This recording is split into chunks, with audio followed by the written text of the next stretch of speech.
Ya, bagaimana caranya agar kita disayang Allah dan sehingga Allah memberikan apa yang kita memberikan apa yang kita butuhkan, kurang lebih gitu ya. Ya kalau mau disayang Allah apa? Kalau kita mau disayang Allah apa? Ya lakukan perintah Allah itu aja. Kalau kita mau disayang Allah, lakukan apa yang Allah perintahkan, cukup. Ya kita orang tua nih orang tua punya anak, ya kan? Ada anak dua, ya kita sayang anak itu kan. Tapi mungkin orang tua itu akan lebih perhatian, lebih sayang kepada anak yang senantiasa patuh pada perintah orang tuanya. Atau orang tua mungkin akan lebih perhatian pada anak yang menyenangi hati orang tuanya. Sama kita pun begitu. Kalau kita ingin disayang Allah, ya senangi Allah. Pantaskan diri kita menjadi orang yang disenangi oleh Allah. Ya minimal setidaknya apa? Melakukan perintah Allah, kemudian tidak melakukan larangan Allah ya. Saya rasa itu ya. Jadi kadang-kadang gini Pak, ada perintah-perintah Allah itu yang tidak kita sukai. Banyak Pak perintah-perintah Allah itu yang mungkin tidak kita sukai. Kayak sholat subuh nih misalnya, atau sholat malam. Itu sebenarnya secara naluri manusia itu nggak suka untuk bangun subuh, untuk bangun malam, untuk sholat, nggak suka. Siapa yang suka untuk puasa, menahan lapar haus? Nggak suka sebenarnya kita tuh, kalau jujur ya. Tapi karena itu perintah Allah kita lakukan. Karena kita harus bangun malam kita lakukan, bangun subuh kita lakukan, puasa kita lakukan. Nah, ketika kita melakukan perintah Allah itulah maka Allah menilai kita sebagai orang yang kayak anak itu menuruti perintah orang tuanya. Insya Allah dengan begitu maka Allah akan sayang ya. Jadi tidak ada yang tidak baik dengan perintah Allah ya. Tidak ada yang tidak baik dengan perintah Allah. Kalau kita ingin disayang Allah ya sudah, ikuti aja perintah Allah itu semaksimal mungkin yang kita bisa lakukan ya. Kira-kira itu mungkin sementara ya jawaban saya ya. Kemudian yang kedua, suatu kali saya ingin sholat zuhur. Saat itu jam setengah tiga siang. Pas saya mengambil wudhu, ternyata saya haid. Oh dari ibu-ibu ini. Bagaimana Ustadz? Iya, jadi suatu kali dia mau sholat zuhur jam setengah tiga ya. Pas saya mau mengambil wudhu ternyata saya haid. Bagaimana Ustaz? Ya sudah nggak jadi sholat jadinya kan? Tidak jadi sholat karena dia mau wudhu kemudian dia haid. Tapi ini karena dia sholatnya ini wudhunya udah jam setengah tiga dan waktu zuhur itu sudah masuk, maka banyak ulama yang berpendapat kalau dia sudah masuk waktu zuhur misalnya, mau sholat haid, maka banyak ulama yang mengatakan perempuan tersebut wajib mengqadha sholat zuhurnya setelah dia suci. Ini banyak ibu-ibu, ini nanti mungkin bapak kasih tahu istrinya ya. Jadi misalnya kayak tadi nih, ini setengah tiga siang itu kan sudah mendekati asar ya.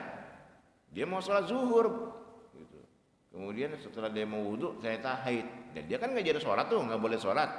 Karena dia sudah masuk waktu zuhur, maka nanti sholat zuhurnya itu diqadha waktu dia suci. Hanya zuhurnya saja, ya. Asar saja enggak gitu. Kenapa? Karena dia sudah masuk waktu sholat dan dianggap lalai melakukan sholat zuhur. Udah jam setengah tiga masalahnya gitu. Sama pun begitu, misalnya bapak belum sholat isya, ibu-ibunya ya ibu-ibu nih, belum sholat isya, belum haid ya, maghrib masih sholat, isya misalnya nonton TV dulu, apa dulu gitu kan, nyiapin makan apa, adalah banyaklah hal-hal yang dilakukan sehingga dia tidak bisa sholat isya awal waktu. Pas mau tidur jam 10 malam mau sholat isya wudhu, haid.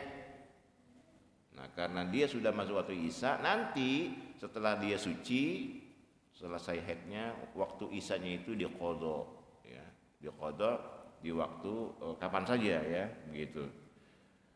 Jadi itu banyak ulama yang berpendapat seperti itu. Kemudian yang ketiga, Ustadz, apa doa agar tidak malas beribadah? Kadang mau melakukan ibadah ada rasa malas. Ya malas ya biasalah ya. Kan sini banyak yang nggak sholat subuh kan malas juga gitu kan.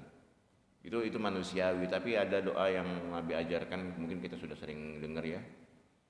Doanya itu apa? Allahumma, mungkin nanti saya share ya. Allahumma inni a'udzubika minal hammi wal hazan pertama ya. Ya Allah, aku berlindung padamu dari sifat was-was dan hazan, sedih. Wa a'udzubika minal azzi wal kasal, dan dari sifat lemah dan malas. Wa a'udzubika minal jubni wal bukhli, dan aku berlindung padamu dari sifat kikir terhadap harta. Terakhir, wa a'udzubika min ghalabatid dain wa qahri rijal, dan aku berlindung padamu dari lilitan hutang ya, dan kesewenang-wenangan. Nah, ini mungkin doa yang diajarkan oleh Nabi ini ya. Allahumma inni a'udzubika minal hammi wal hazan wa a'udzubika minal ajzi wal kasal. Kasal itu malas ya. Wa a'udzubika minal jubni wal bukhl, bangga, kikir ya. Wa a'udzubika min ghalabad dain wa qahri rijal, dan berlindung dari lilitan hutang ya, dan kesewenang-wenangan orang. Nah, ini mungkin doa nanti bisa cari ya.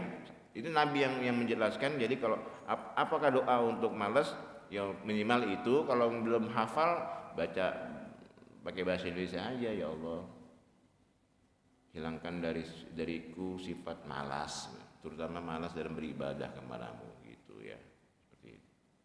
Nah, ini pertanyaan ya, yang pertama. Yang kedua,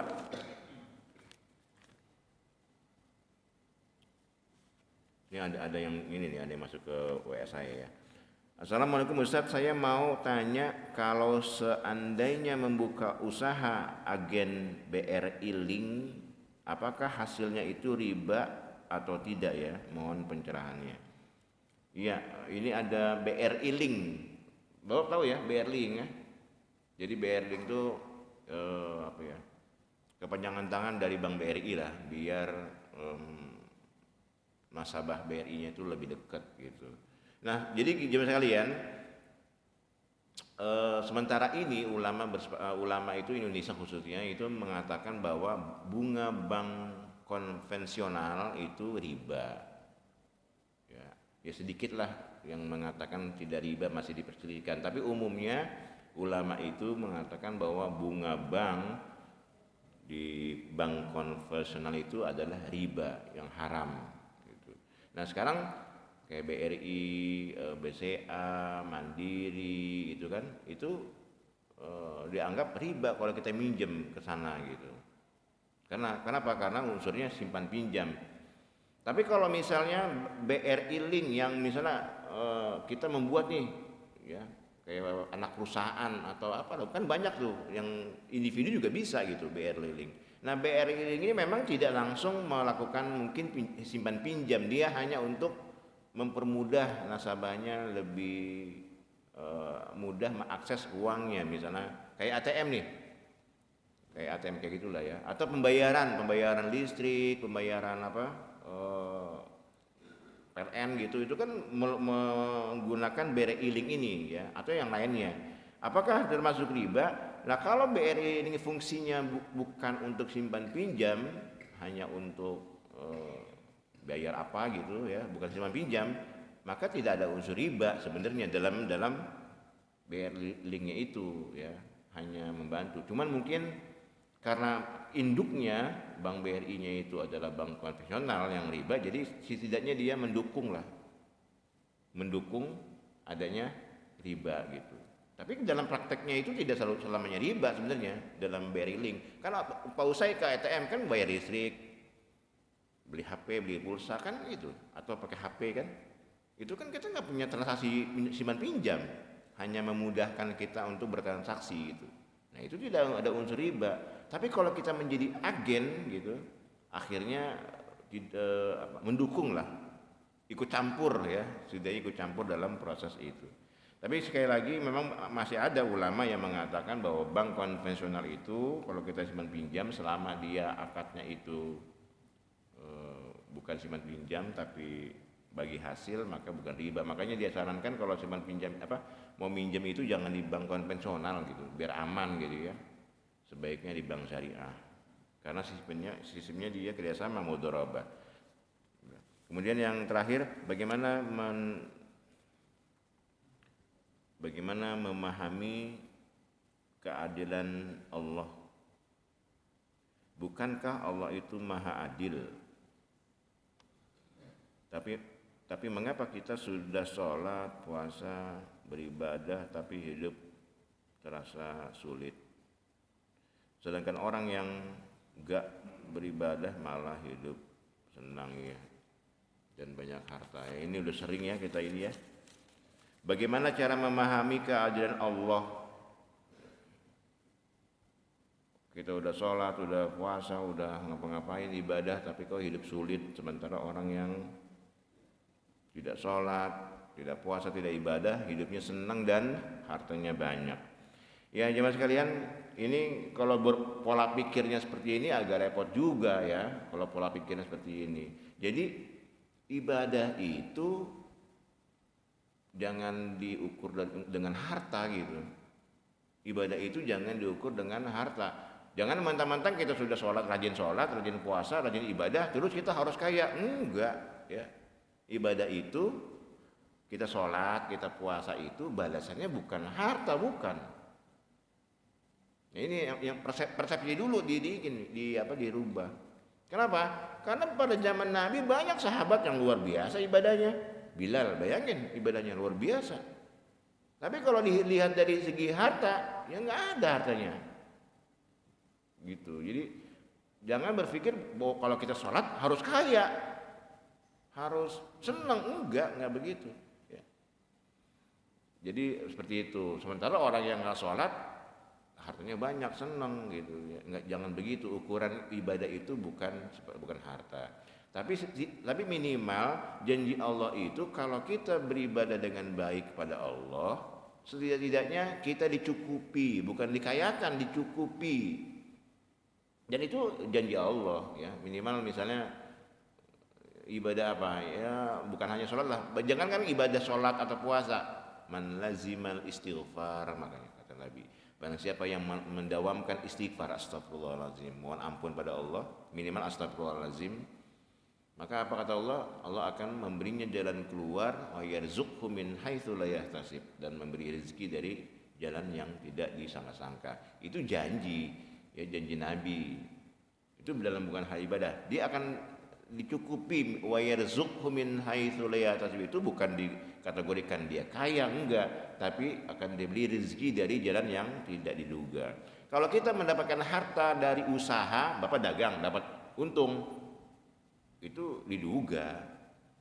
Bapak modal 100.000, dijual nanti untungnya itu 2 kali lipat, berarti 200.000. Itu sudah diduga. Tapi ketika Bapak modal 100.000 jualan, tiba-tiba pas pulang dapatnya 1 juta. Ini dari mana 1 juta nih? Keuntungan jualan itu, nah itu harta tidak diduga ya. Jadi min haitsu la yahtasib. Jadi sekali lagi Pak, untuk ibadah jangan tujuannya kesenangan dunia, enggak ada hubungannya ya. Tapi ibadah itu dalam rangka apa ya? Memang tugas kita hidup di dunia itu untuk ibadah. Wa ma khalaqtul jinna wal insa illa liya'budun. Kita ini diciptakan dalam rangka ibadah pada Allah ya. Nah, itu kira-kira Bapak Ibu ya yang masuk. Kemudian kita lanjutkan bab berikutnya. Kalau kemarin kita belajar bab thaharah. Sekarang kita masuk ke ya Pak, ada pertanyaan. Pertanyaan apa?